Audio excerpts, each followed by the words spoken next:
In today's video, I'm going to teach you how to view your history on Reddit after the new update. A lot of people get confused when apps change their layout, and Reddit is no exception, so I'll walk you through it slowly and clearly so you can follow along. First, make sure you're logged into your Reddit account on the app or website. You'll need to be signed in to see your personal history, because it's tied to your account, not just the device you're using. Now, look toward the top right corner of your Reddit screen.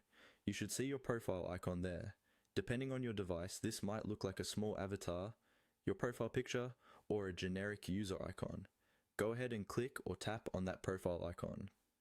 This is the entry point to everything connected to your Reddit identity, including your posts, comments, and, of course, your history. Once you click your profile icon, a small menu or drop-down will appear.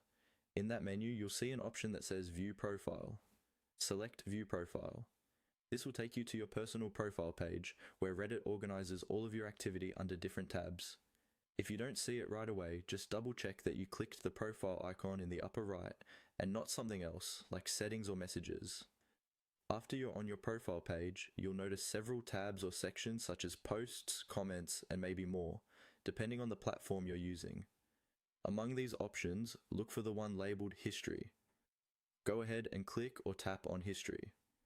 This history section is where Reddit shows you the content you've interacted with recently. Here, you'll typically see a list of posts and possibly comments you viewed or engaged with. It's a convenient way to quickly return to something you were reading earlier, revisit a post you upvoted, or simply keep track of what you've been browsing. If your history looks empty or incomplete, keep in mind that Reddit may show only recent activity, and some items might not appear if you were browsing while logged out or in a private window.